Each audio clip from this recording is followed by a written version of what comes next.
제 친구 목사들 가운데 한 분은 성품도 너무 좋고 또 학교 다닐 때 공부도 너무 잘했고 지금도 목회를 참 잘하고 있는데 그 눈이 이렇게 약한 분이 있어요. 그래서 시야가 굉장히 좁은 일종의 장애를 가지고 있습니다. 보통 건강한 사람이 이렇게 앞을 보면은 사실은 좌우도 어느 정도는 보이게 되어 있거든요. 한 120도 정도가 이렇게 보인다고 해요. 그런데 이 친구는 앞으로 한 30도를 제외하고서는 나머지가 다 안 보이는 거예요. 그래서 불편한 점이 참 많이 있는데 그 중에 하나가 이 운전할 때 굉장히 위험하다고 합니다. 앞만 보이고 주변이 보이질 않으니까요. 그래서 주로 이 목사님은 그 아내, 사모님이 운전하도록 그렇게 하죠. 지금 보시는 이 그림은 F1 그 자동차 경주에서 달리고 있는 차를 사진으로 찍은 그림이에요. 엄청나게 빨리 달리죠. 우리는 뭐 기껏 달려봤자 고속도로에서 110 정도만 이렇게 달려도 막 마음이 조마조마한데 저 차들은 시속 300km가 넘는 속도로 달린답니다. 그런데 그 차를 한번 빨리 운전해 본 사람들 제가 얘기를 들어보니까 공통적으로 하는 말이 차가 빨리 달리면 시야가 좁아지게 된대요. 모든 것들이 너무 빨리 다가오고 너무 빨리 옆으로 지나가니까 곁에 있는 것을 볼 시간이 없는 거예요. 그래서 멀리 쳐다보게 되고 그러다 보니까 빨리 달리면 주변의 것들을 확인을 못하니까 교통사고 날 확률이 점점 높아지게 되는 거죠. 우리가 살다 보면은 시야가 좁아질 때가 있습니다. 이번에 그 한국 축구 그 국가대표가 브라질하고 축구 경기를 했는데 그걸 보니까 알겠더라고요. 브라질 선수들이 너무나도 잘하니까 우리 한국 팀 그 수비수들이 공만 잡으면 당황하는 거예요. 그래서 브라질 공격수가 공을 뺏으러 다가오면은 순간적으로 시야가 확 좁아지면서 주변이 보이질 않는 거예요. 누구한테 패스를 해야 될지도 모르겠고 그냥 그래서 이게 공만 쳐다보고 우왕좌왕하다가 공 뺏기고 골 먹고 그래서 5대1로 졌잖아요. 여러분 근데 이게 우리의 인생에도 똑같습니다. 예상치 않았던 고난이 다가오죠. 문제가 해결이 안 되어서 막 끙끙거리고 두려워하고 당황하다 보면은요 우리의 시야가 확 좁아지는 거예요.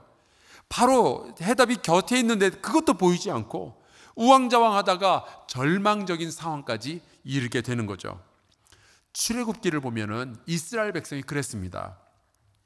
하나님께서는 10가지 재앙을 일으키신 이후에 이스라엘 백성이 애굽에서부터 빠져나오게 하시죠. 근데 출발과 동시에 이스라엘 백성을 이끈 두 가지가 있었는데 하나가 낮에는 구름기둥, 밤에는 불기둥이었어요. 그것을 따라 가다 보니까 홍해 앞까지 이르게 된 겁니다. 그런데 홍해 앞에 이르렀는데 뒤를 돌아보니까 애굽의 군대가 쫓아오고 있는 거예요. 다시 잡아가려고 했는지 아니면 홍해 앞에서 다 죽이려고 했는지는 모르겠지만 그때 이스라엘 백성이 굉장히 당황했습니다. 근데 그 순간 백성들의 시야가 좁아지는 거예요. 그들의 눈 앞에 있는 홍해 바다 그리고 뒤에 있는 애굽의 군대 요것밖에 안 보이는 거예요. 구름 기둥과 불 기둥으로 인도하시는 하나님 생각을 하지도 못하는 거죠. 그래서 이스라엘 백성은 절망 가운데 빠지게 되고 모세를 찾아와서 우리를 광야에서 죽게 하려고 여기까지 우리를 끌고 왔냐 하면서 항의를 하게 됩니다. 그때 모세가 했던 말이 있어요. 모세가 백성에게 이르되 너희는 두려워하지 말고 가만히 서서 여호와께서 오늘 너희를 위하여 행하시는 구원을 보라.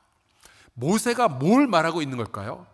너희가 두려우니까 마음이 조급해지니까 시야가 좁아졌구나. 그래서 너희가 소망을 보질 못하고 절망하고 있구나. 하지만 우리에게는 여호와 하나님이 계시느니라. 이제부터 너희는 홍해와 애굽의 군대만 보고 절망할 것이 아니라 우리를 이끄시는 하나님의 구원을 바라보아야 할 것이니라. 이걸 말하고 있는 거죠. 너희의 능력과 너희의 수준에서 이제 방법이 없다고 절망하지 말고 여호와 하나님의 능력과 여호와 하나님의 수준에서 이 문제가 해결될 것을 기대해야 된다고 말씀하시는 거예요. 여러분 이 이야기는 오늘날 예수를 믿고 살아가는 우리 모두에게도 그대로 적용되어야 하는 말씀입니다. 돈도 없고 연줄도 없고 능력도 없고 시간도 없고 그저 눈앞에 절망만 펼쳐져 있다고 생각될 때 여러분, 우리의 눈을 들어 우리를 이끄시는 아버지 하나님을 보실 수 있기를 주의 이름으로 축원합니다. 영적인 시야를 넓혀보면은 우리의 곁에는 여호와 하나님이 계셔요. 우리의 지식, 우리의 능력, 그리고 우리의 수준으로 문제 풀려고만 할 것이 아니라 하나님께서 하나님의 수준으로, 하나님의 때에, 하나님의 사람을 통해서 하나님의 규모로 나의 인생의 문제를 해결해 주실 것을 기대해야 되지 않겠어요? 그게 믿음 아니에요? 여러분, 우리가 하나님을 바라보며 주 앞에 나와서 엎드려 기도할 수 있기를 주의 이름으로 축원합니다. 우리는 못 풀지만 하나님은 우리 인생의 문제를 풀어주실 수 있어요. 오늘 우리가 함께 읽은 이 본문, 누가복음 본문의 말씀을 살펴보면 예수께서 예루살렘에 가시는 길에 기적이 일어났던 그것을 기록해 놓았습니다. 그런데 누가복음에 보면은 예수님께서 예루살렘으로 가셨던 기록이 2번밖에 안 나와요. 첫 번째는 예수님께서 12살 때 그 식구들과 함께 유월절 그 유월절 순례 행렬에 끼어서 가시죠. 근데 가서 예수님이 행방불명된 겁니다. 그 예수님을 찾다가 보니까 예루살렘 성전에서 제사장들과 서기관들과 율법학자들과 이 12살짜리 예수님이 깊은 대화를 나누시는 것을 식구들이 발견하게 되죠. 그리고 오늘 읽은 말씀에 나오는 것이 2번째로 예수님께서 예루살렘에 가셨던 기록인데, 이번 여행은 그냥 순례길이 아니었어요. 이번 여행은 십자가에 달려 죽기 위해서 가시는 길이었습니다.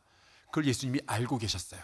내가 이제 예루살렘에 가서 고난받고 죽어야 할 것을 제자들에게도 말씀하시죠. 죽으러 예루살렘에 가시는 그 길에 서신 그 예수님의 마음이 어땠을까요?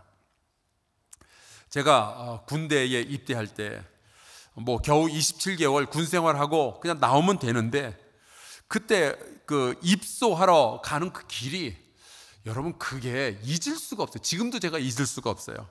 버스에서 내려서 의정부에 있는 306 보충대로 걸어 들어가는데 여러분, 괜히 하늘을 쳐다보게 되더라고요. 어차피 그 하늘인데 길가에 있는 가로수도 한번 쳐다보게 되고, 군대 훈련소에 들어가면서 내가 다시 이 바깥으로 나올 수 있을까, 별 생각을 다 하면서 들어갔어요. 그래서 여러분, 군대 훈련소에 들어가는 그 길도 그렇게 비장해지는데 예루살렘의 십자가에 달려 죽기 위해서 걸어가시는 그 예수님의 마음은 얼마나 비장했겠어요. 여러분, 우리가 그 예수님의 마음을 다 이해하지는 못한다 할지라도 오늘 우리가 이 말씀을 읽을 때 우리도 좀 비장한 마음으로 이 기적의 말씀을 좀 받아들였으면 좋겠어요. 말씀에 보면은 예수께서 사마리아와 갈릴리 사이로 지나가시다가 어느 한 마을에 들어가셨다라고 되어 있습니다. 그런데 사마리아와 갈릴리 사이라는 이 표현이 딱 듣는 순간 뭔가 찜찜해요. 우리가 이태원에 다녀왔습니다 그러면 뭔가 좀 트렌디한 옷이나 구두 같은 걸 쇼핑하러 다녀왔나 보다, 아니면 좋은 카페를 다녀왔나 보다, 그렇게 생각을 하게 되잖아요. 누가 미아리에 좀 다녀왔다고 그러면은 이거 혹시 점치고 온 거 아니냐, 여러분, 우리가 그렇게 오해를 할 수도 있죠. 또 제주도 다녀왔다 그러면 놀러 갔다 왔구나, 그렇게 생각할 수 있습니다. 여러분, 성경에 나오는 그 지명들도 각각 그 지명마다의 이미지가 있는데요, 사마리아는 저주받은 사람들이 사는 동네입니다. 갈릴리는 거기서 무슨 선한 것이 날 수 있느냐라면서 비아냥을 받던 그러한 동네예요. 그러면은 사마리아와 갈릴리 사이에 있는 동네는 어떤 동네일까요? 말씀해 보니까 예수께서 사마리아와 갈릴리 그 사이에 있는 마을에 가셨다가 거기서 나병 환자 10명을 만나게 됩니다. 한 마을에서 나병 환자가 한 명도 아니고 10명씩 떼거지로 돌아다닌다는 이 마을은 벌써 수상하죠. 아니, 어떻게 그럴 수가 있을까? 그래서 학자들은요, 이 마을이 갈릴리와 사마리아에서 쫓겨난 나병 환자들의 집단 거주지였을 것이라고 이야기를 합니다. 이번에 그 우크라이나와 러시아 사이에서 전쟁이 터지면서 주목받은 도시가 하나 있었어요. 체르노빌. 여러분 기억하십니까? 30여 년 전 원자력 발전소가 있었는데 그게 폭발하면서 굉장히 많은 사람들이 죽었고, 방사능 물질이 그 지역 전체를 오염시키면서 출입 불가 지역이 되었어요. 아무도 들어갈 수 없는, 생명체가 살 수 없는 곳이 되었었죠. 그러니까 사마리아와 갈릴리 사이의 마을은요, 유대인들에게는 체르노빌 같은 그러한 지역이에요. 절망의 땅, 저주의 땅이었어요. 그런데 예수님은 굳이 그곳을 들어가셔서 거기에서 나병 환자 10명을 만나신 겁니다. 지금은 우리가 한센시 병이라고 좀 점잖게 부르는 이 나병은 그 균이 몸의 여러 세포들을 공격을 하는데, 그 중에 통증을 느끼게 하는 그 세포들을 공격을 해서 아무런 통증을 느끼지 못하도록 만든다고 그래요. 그러면서 신체가 점차로 망가지는 거죠. 영어로는 레프로시라고 하는데, 이게 라틴어 레프라에서 왔습니다. 레프라라는 뜻은 비늘이라는 뜻이에요. 물고기의 비늘 혹은 도마뱀의 비늘, 이런 겁니다. 그래서 사람의 피부에 이 비늘이 덮이는 것처럼 보기 흉하게 변해가는 거예요.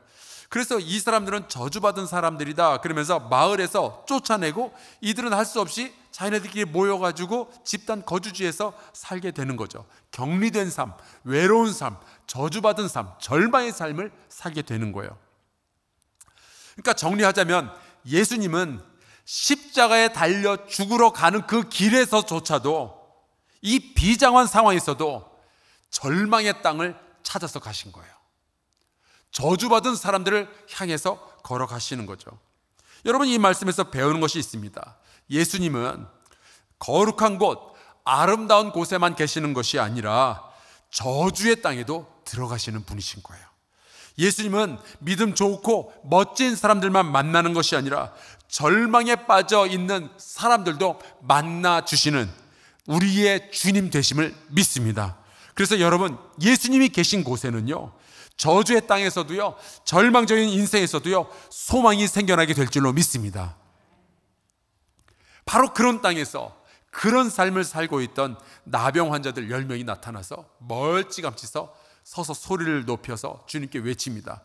예수 선생님이여, 우리를 불쌍히 여기소서. 이 나병 환자들은 이미 노동의 어떤 능력 같은 것들을 상실했기 때문에 그들이 살 수 있는 방법은 하나예요. 구걸. 그런데 그래서 이제 어떻게 보면 이들이 예수님께 불쌍히 여겨달라는 말은 한 푼 줍쇼, 이런 뜻으로 해석이 될 수도 있습니다. 하지만 이 사람들이 예수님을 부를 때 선생님 혹은 아저씨 혹은 사장님 이렇게 부른 것이 아니라 예수 선생님이여 라고 불렀어요. 이거는 그냥 우리가 지나갈 수 없는 그런 표현이죠. 여러분, 우리가 누군가의 이름을 부를 때는요, 우리 마음속의 메시지를 담아서 부를 수가 있습니다.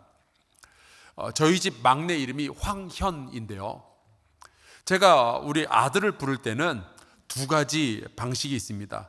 현아, 이렇게 부르는 것은 아무 문제가 없을 때, 평소에 부를 때는 그렇게 불러요.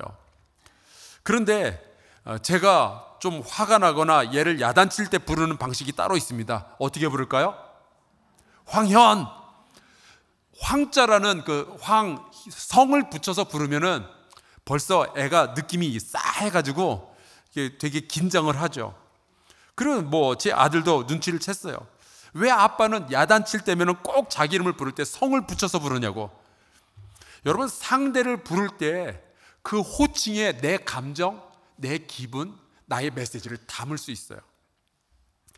예수 선생님이요. 여러분, 이 호칭은 성경에서 딱 여기 한 번 나옵니다. 대부분은 예수님이 지나가면은 주여 혹은 다윗의 자손이요 혹은 선생님, 그런 식으로 부르죠. 여기처럼 예수 선생님이요 라고 부르는 경우는 없어요. 물론 이들이 그리스도시요 살아계신 하나님의 아들이시여 그렇게 불렀으면 더 좋았겠지만, 아마도 예수 선생님이여, 이것이 그들에게 있어서는 최선의 호칭이었을 거예요. 어떻게 해서든지 그분의 도움을 얻고자 하는 그런 호칭이겠죠. 이 나병 환자들에게는 희망이라는 것은 없었습니다.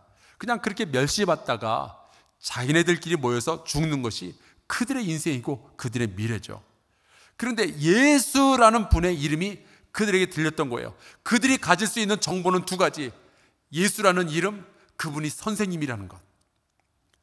그래서 이들은 그 예수님의 소문을 듣고 최선을 다해서 예수의 이름을 부르는 거예요. 자기네 수준에서. 그래서 예수 선생님, 그 이름 안에는 그들의 모든 소망이 다 담겨 있는 거예요.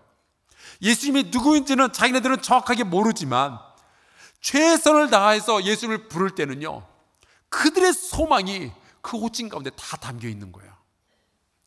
여러분, 우리가 예수의 이름에 능력이 있다는 이야기를 종종 하게 되잖아요. 여러분, 이것이 사실인 줄로 믿으시기를 주의 이름으로 축원합니다. 예수의 이름에 능력이 있고 예수의 이름에 소망이 있는 줄로 믿습니다. 우리가 예수님에 대해서 다 몰라요. 우리가 예수님에 대해서 다 이해할 수 없어요. 우리의 믿음은 아직 부족하다고 우리가 이야기할 수 있겠죠. 그래도 우리가 예수의 이름을 부르는 자들은 특별한 일들을 경험하게 될 줄로 믿습니다. 이 절망의 인생을 살던 사람들이 자기들의 소망, 자기들의 최선을 다해서 예수의 이름을 부릅니다. 예수 선생님이요. 그리고 그들이 요청했던 것은 하나였어요. 우리를 불쌍히 여기소서. 바로 여기에서 저 유명한 예수 기도라는 것이 탄생합니다. 교회 다니다 보면 종종 찬양대가 부르는 노래 가운데 기리의 엘레이송이라는 그런 제목을 가진 그런 찬양을 부를 때가 있죠.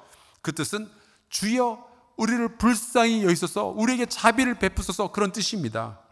영어로 Jesus have mercy on me. 이게 예수 기도의 전부예요.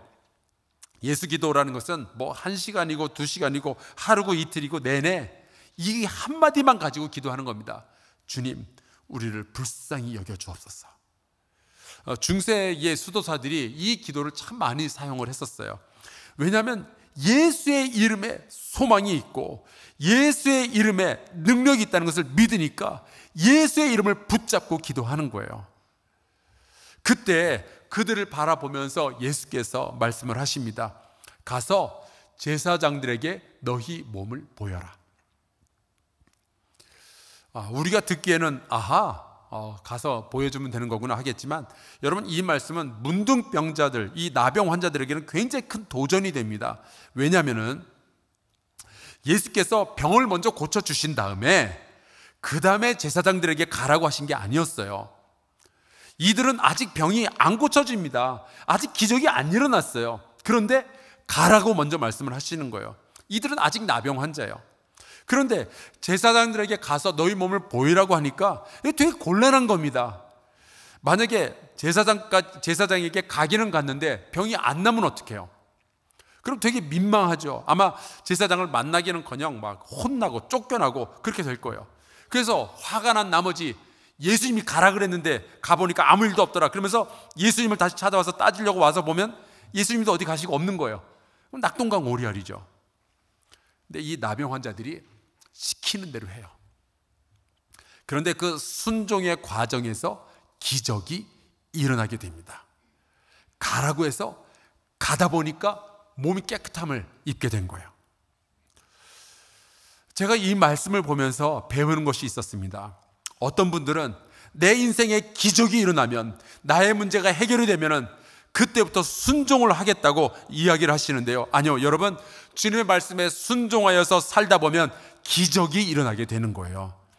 여러분, 기적을 원하신다면, 여러분의 인생에 큰 문제가 있어서 이것을 해결하기 원하신다면 지금부터 믿음과 순종의 걸음을 걸어가시기를 주의 이름으로 축원합니다. 지금 당장 여러분의 기도의 결과가 보여지지 않는다고 할지라도 여전히 믿음과 순종의 길을 걸어가다 보면 주께서 여러분을 불쌍히 여기시며 여러분에게 놀라운 능력을 베풀어 주실 줄로 믿습니다. 예수의 이름에 능력이 있고 예수의 이름에 소망이 있다고 확신하고 오늘부터 믿음과 순종의 걸음을 걸어가시는 저와 여러분 되시기를 주의 이름으로 축원합니다.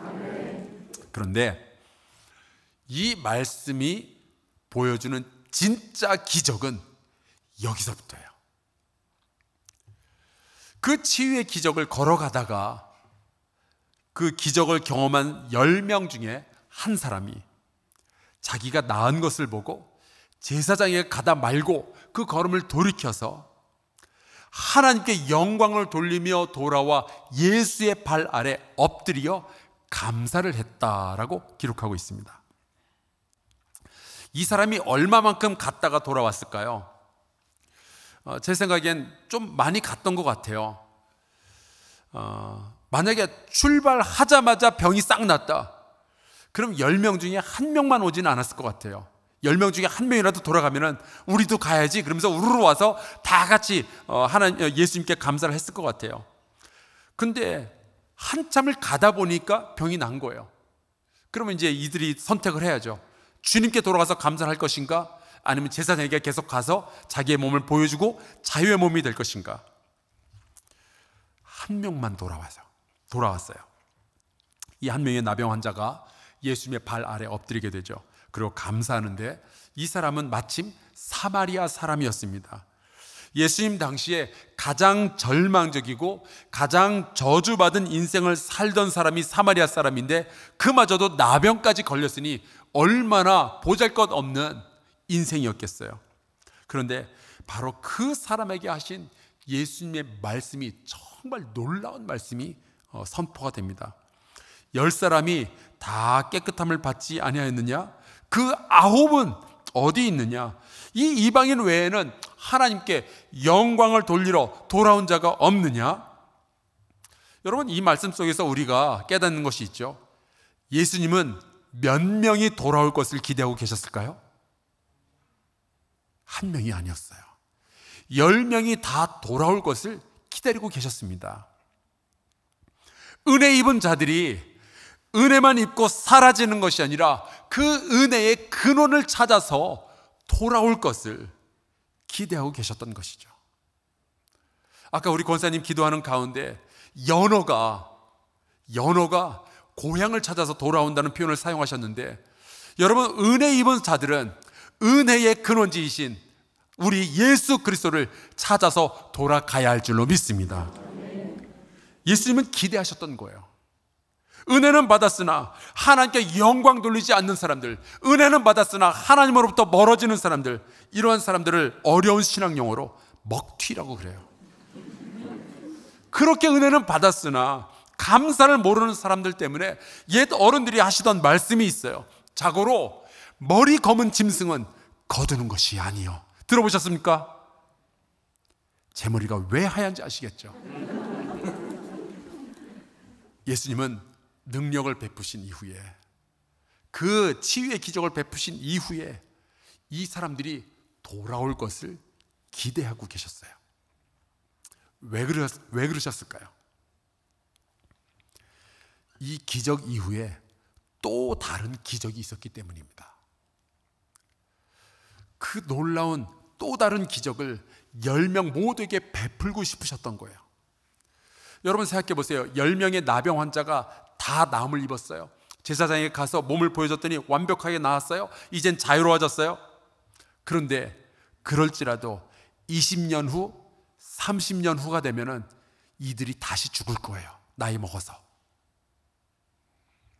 그렇다면 예수께서 치료해 주셨던 그 기적도 결국에는 어느 정도 시간이 지나면 다 소용없게 되는 것 아니겠어요? 결국엔 죽으니까. 그래서 여러분, 우리는 인생 가운데 문제가 있을 때 주님 앞에 엎드려 기도해야 되겠지만, 그래서 우리가 주님께서 베풀어 주시는 능력을 받고 우리가 주님께서 베풀어 주시는 기적을 경험해야 되겠지만, 여러분, 우리가 정말로 경험해야 되는 진짜 기적은 따로 있는 거예요. 어쩌면 우리가 살아가면서 경험하게 되는 모든 능력과 기적은 바로 이 하나의 기적을 위해서 존재하고 있는지도 모르죠.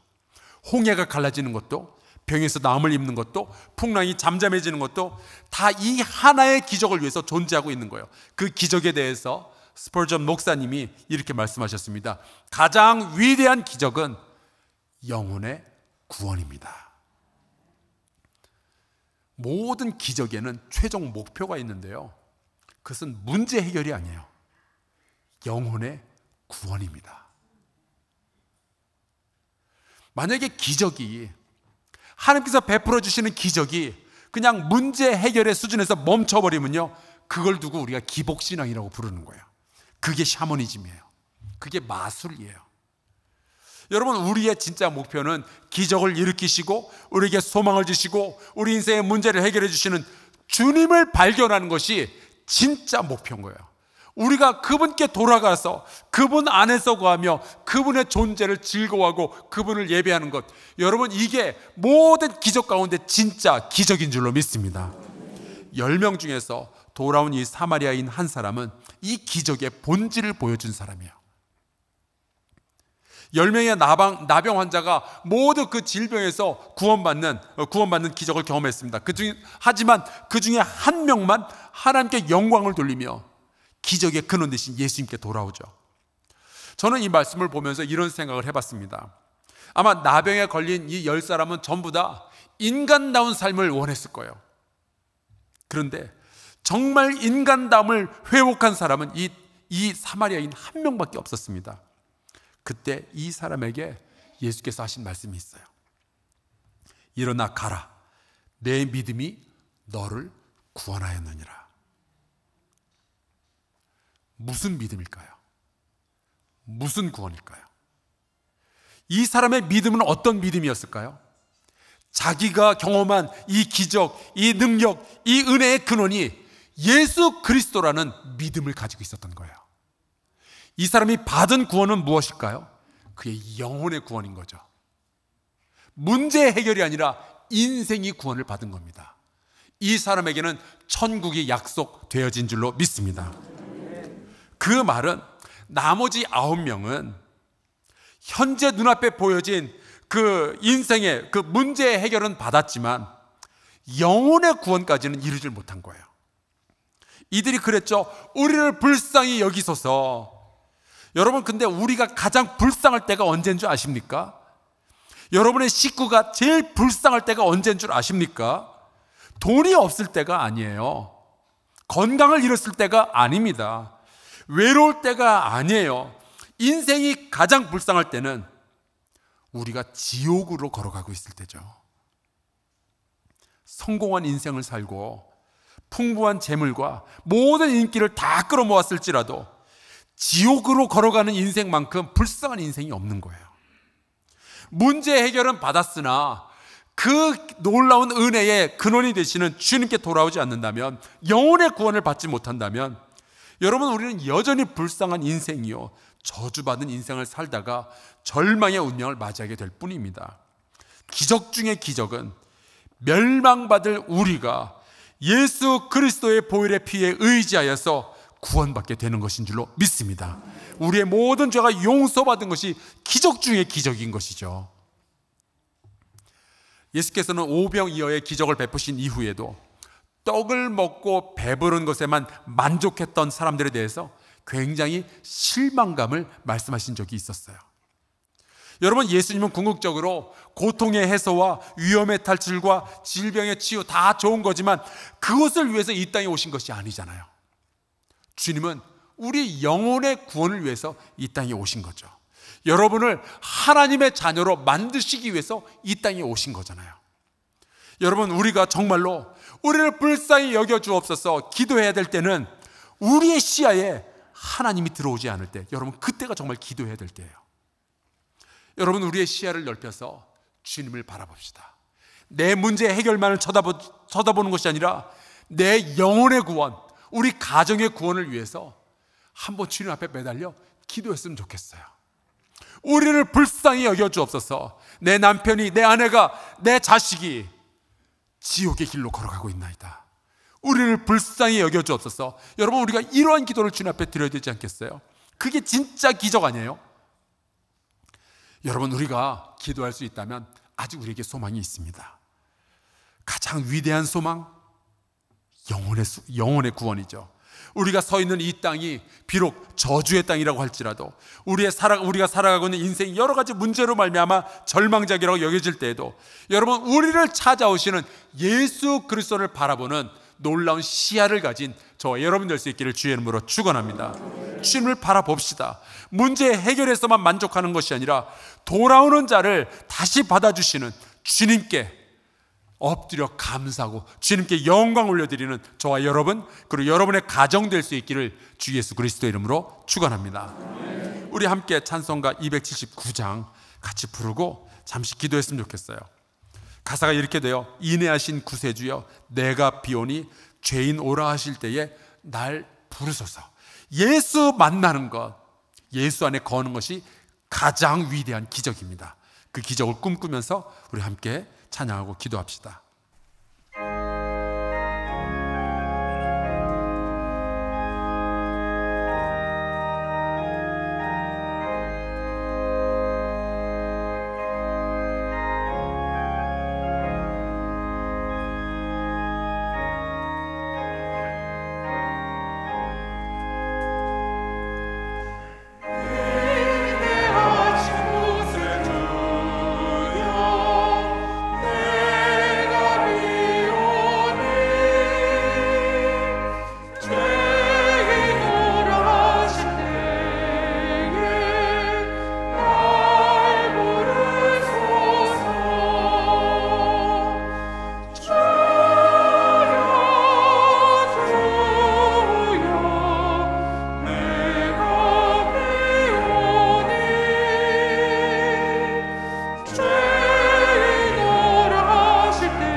우리 함께 이런 기도의 제목 가지고 잠시 동성으로 기도하면 좋겠습니다. 주님, 우리를 불쌍히 여겨 주시옵소서. 주의 이름에 소망을 두고 기도하게 하여 주옵소서. 특별히 우리 가정의 식구들이 모든 복과 모든 구원의 근원이신 예수 그리스도를 발견하고 그 안에 거하게 하여 주시옵소서. 하나님, 이 기적을 우리에게 베풀어 주시옵소서. 통성으로 같이 기도하겠습니다. 존귀하신 여호와 하나님 아버지, 우리가 우리의 눈을 열어 예수 그리스도를 발견하게 하여 주시옵소서. 오직 내 문제 해결만을 바라보던 우리의 시선이 우리 은혜와 구원의 근원 되신 예수 그리스도를 발견할 수 있도록 아버지 붙잡아 주시옵시기를 간절히 소원하고 원합니다. 영원한 하나님이여, 주께서 인도하여 주시옵소서. 할렐루야. 하나님께서 돌보아 주사 우리로 하여금 예수 그리스도 그분을 발견하고 그분 안에 거할 수 있도록 허락하여 주시옵시기를 간절히 바라고 원합니다. 하나님 아버지, 인생의 문제도 해결해 주시겠지만 하나님, 내 사랑하는 식구들이 지옥으로 걸어가고 있는데 아버지여, 저희들을 불쌍히 여겨주시옵소서. 저희가 주님을 발견하게 해주시고 주님 안에 거할 수 있도록 아버지 돌보아 주시옵소서.